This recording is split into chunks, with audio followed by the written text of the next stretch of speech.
Hello दोस्तों, स्वागत है आपके अपने YouTube channel Bihar board study with VK में। और आज हम लोग जो है व्याकरण की जो सीरीज हम लोग कर रहे थे उसमें आगे बढ़ाएंगे हम लोग उसी को। और आज हम लोग पढ़ेंगे संज्ञा। और संज्ञा से भी प्रश्न जो है विभिन्न परीक्षाओं में जो है पूछे जाते हैं, जो काफ़ी महत्वपूर्ण जो है ये टॉपिक है। तो आइए इसको हम लोग जो है काफ़ी सरल भाषा में, आसान भाषा में जो है, और जो है एक छोटे से वीडियो के माध्यम से हम लोग समझने का प्रयास करते हैं। तो सबसे पहले ऊपर हम लोग हेडिंग बना लेते हैं संज्ञा।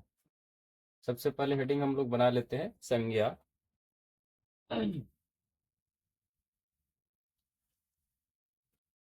हेडिंग हम लोग बना लेते हैं संज्ञा। और जानते हैं इसके बारे में हम लोग लिखने का प्रयास करते हैं। तो सबसे पहले हम लोग यहाँ लिख लेते हैं संज्ञा, और इसके बारे में जानने का प्रयास करते हैं कि संज्ञा आखिर कहते किसको है, किसे कहते हैं संज्ञा, ये लिखेंगे हम लोग।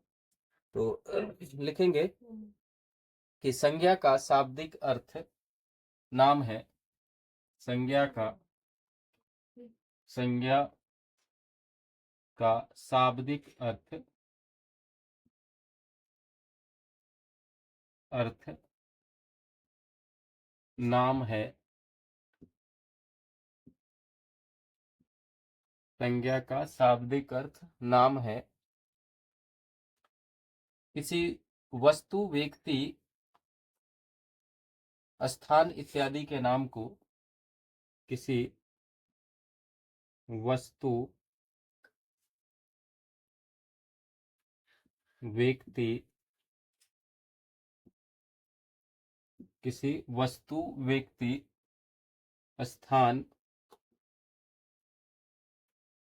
किसी वस्तु, व्यक्ति, स्थान या स्थान इत्यादि के नाम को, इत्यादि के नाम को संज्ञा कहते हैं।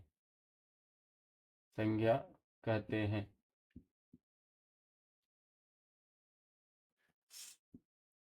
कहते हैं। जैसे कोई भी नाम हम लोग ले ले लेते हैं तो वह संज्ञा होगा। जैसे किसी का नाम ही लिख लिए, जैसे लिख लिए हम मुकेश, या फिर किसी वस्तु का नाम लिख लेते हैं कुर्सी।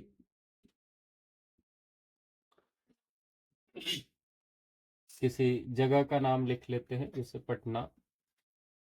तो ये सब का सब, कोई भी जो नाम है, चाहे वह किसी वस्तु का नाम हो, व्यक्ति का नाम हो या स्थान का नाम हो, वह संज्ञा कहलाता है।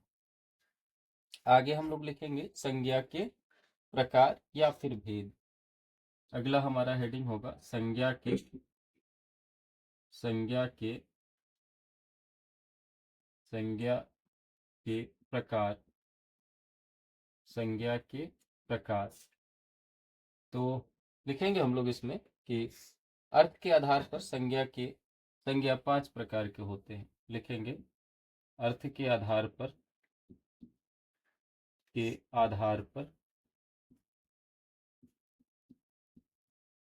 संज्ञा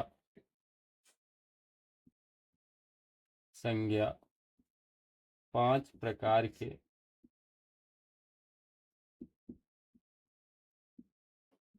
होते हैं।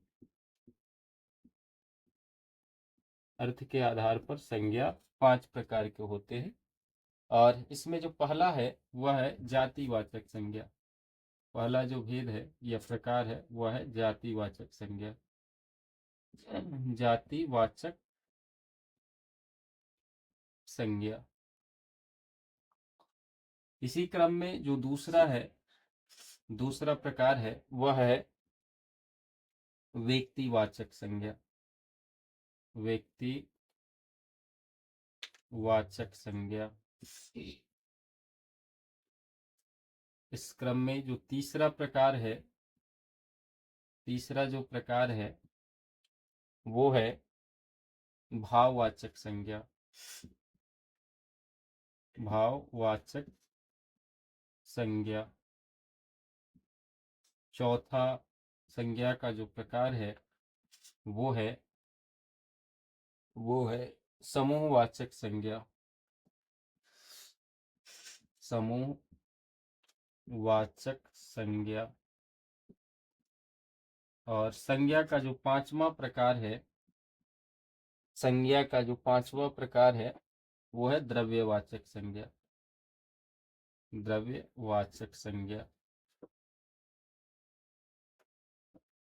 द्रव्यवाचक संज्ञा। तो इस तरह से हम लोगों ने संज्ञा का भेद देखा और संज्ञा का जो है अर्थ के आधार पर जो पांच प्रकार है उन पांचों प्रकार का नाम हम लोगों ने देखा। अब जो हम लोग लिखेंगे, ये जो पांच प्रकार है, इन पांचों प्रकार के बारे में हम लोग लिखने का, समझने का प्रयास करेंगे। तो आप लोग यदि नोट्स बना रहे हो तो इससे जो है वीडियो को रोक करके या स्क्रीनशॉट लेके नोट्स बना सकते हैं। आगे जो है हम आगे जो है हम बोर्ड मिटा करके फिर और आगे इसके बारे में लिखते हैं। अब इसका जो पांचों भेद, पांचों प्रकार हम लोग लिखे थे उसका परिभाषा हम लोग जो है लिख लेते हैं। तो इसमें पहला हम लोग हेडिंग बना लेंगे, पहला हेडिंग हम लोग बना लेंगे जातिवाचक संज्ञा। लिखेंगे हम लोग जातिवाचक संज्ञा, जातिवाचक संज्ञा। तो अब आइए हम देखते हैं, इसे समझने का प्रयास हम लोग करते हैं कि जातिवाचक संज्ञा किसको कहते हैं। तो वह संज्ञा जिनसे किसी वह संज्ञा जिनसे किसी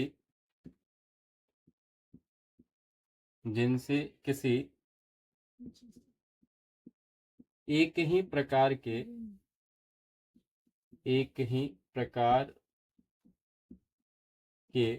जिनसे किसी एक ही प्रकार के अनेक वस्तुओं का बोध होता है, अनेक वस्तुओं का बोध होता है।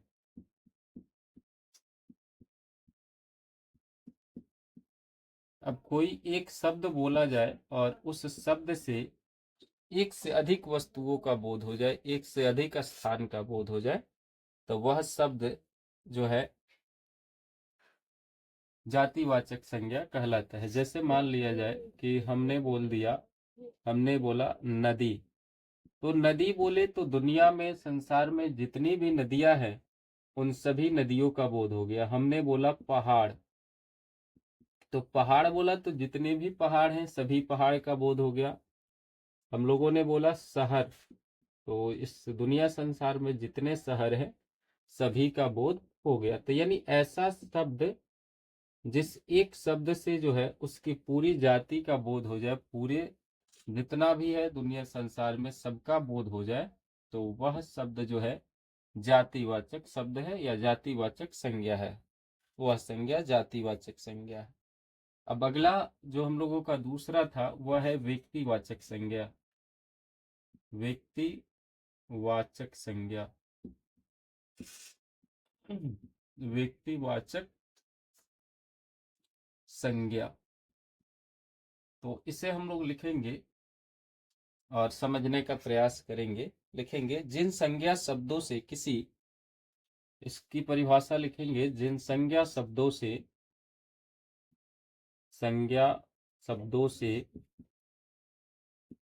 किसी जिन संज्ञा शब्दों से किसी जिन संज्ञा शब्दों से किसी एक ही जिन संज्ञा शब्दों से किसी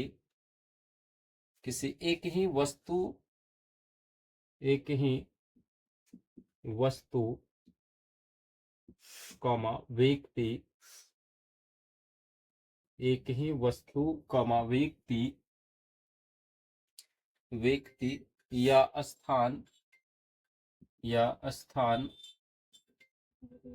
स्थान इत्यादि का बोध होता है, इत्यादि का बोध होता है,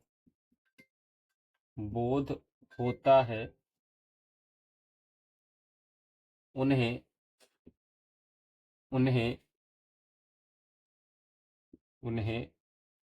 व्यक्तिवाचक संज्ञा कहते हैं।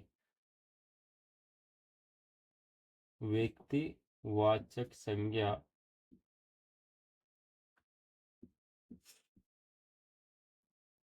कहते हैं।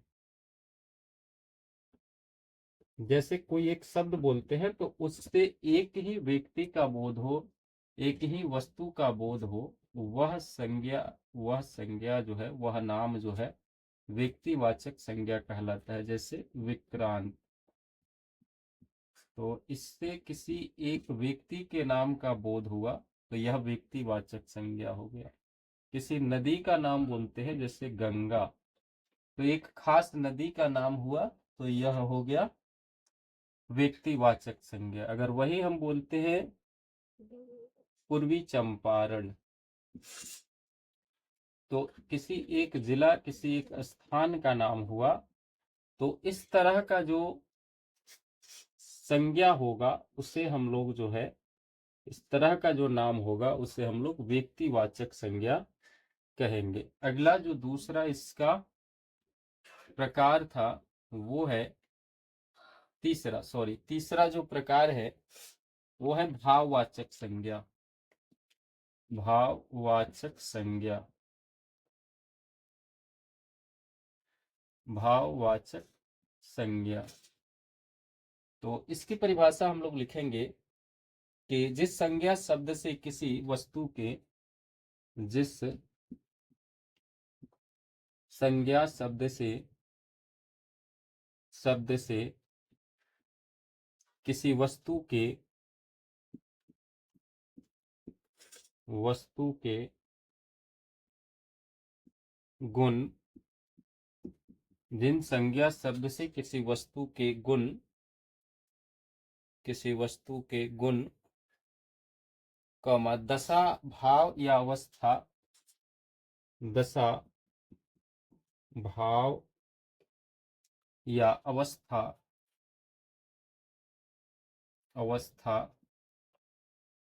अवस्था इत्यादि का बोध होता है, इत्यादि का बोध बोध होता है होता है वह वह वाचक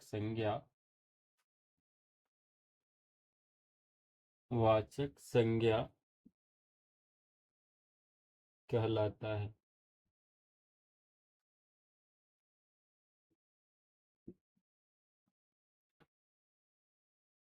जैसे कुछ उदाहरण इसके हम लोग ले लें तो इसमें हो जाएगा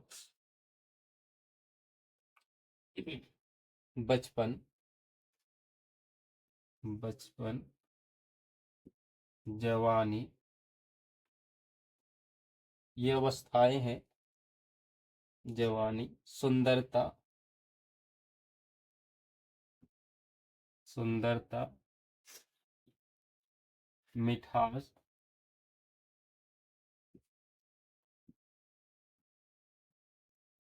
इत्यादि। ये सब जो है, इस तरह के जो शब्द होंगे, जो संज्ञा है, वह भाववाचक संज्ञा है। अगला जो हम लोग चौथा प्रकार पढ़े हुए थे वो है द्रव्य समूहवाचक संज्ञा, वो है समूहवाचक संज्ञा। संज्ञा, तो इसकी जो परिभाषा है उसे हम लोग देख लेते हैं समूहवाचक संज्ञा का। तो जिन संज्ञा शब्दों से एक ही जाति की, जिन संज्ञा शब्दों से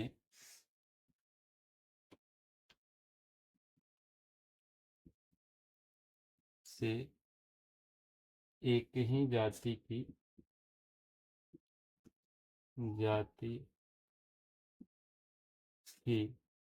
जिन संज्ञा शब्दों से एक ही जाति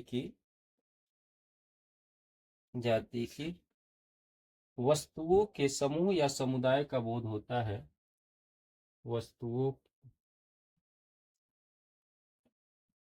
वस्तुओं के समूह या समुदाय का बोध होता है,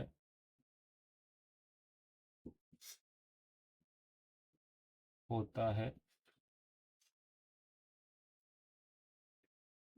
होता है, समूहवाचक संज्ञा कहलाता है। समूहवाचक संज्ञा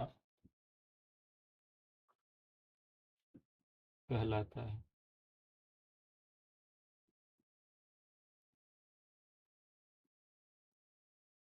कहलाता है जैसे में हम लोग लिखेंगे, जैसे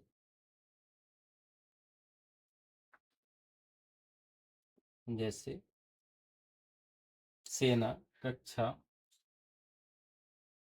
सेना, कक्षा, कक्षा, दल, दल, कॉमा, टीम इत्यादि। अगला जो पांचवा प्रकार हम लोग पढ़े हुए थे वो पांचवा प्रकार है द्रव्यवाचक संज्ञा। द्रव्यवाचक संज्ञा, तो इसको लिख लेते हैं हम लोग। ये क्या है, क्या किसे कहते हैं? तो जिन संज्ञा शब्दों से ऐसे पदार्थ का बोध होता है, जिन संज्ञा शब्दों से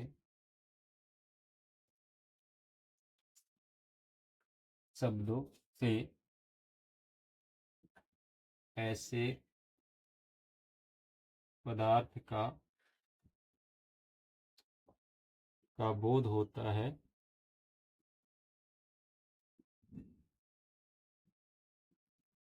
होता है, जिन संज्ञा शब्दों से ऐसे पदार्थ का बोध होता है, होता है, जिसे हम नाप तौल सकते हैं, जिसे हम नाप तौल सकते हैं, जिसे हम माप तौल सकते हैं, सकते हैं, सकते हैं, लेकिन गिन नहीं सकते, लेकिन गिन नहीं सकते, गिन नहीं सकते, लेकिन गिन नहीं सकते, सकते, उन्हें द्रव्यवाचक संज्ञा कहते हैं। उन्हें द्रव्यवाचक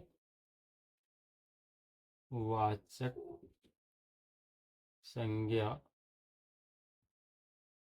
कहते हैं।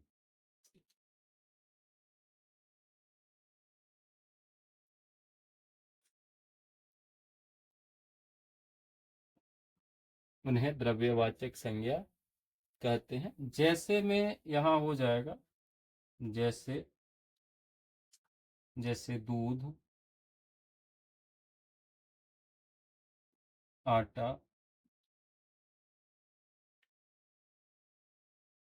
सोना, चांदी इत्यादि। जिसे नापा या तौला जाए, गिना नहीं जाए, वह द्रव्यवाचक संज्ञा है।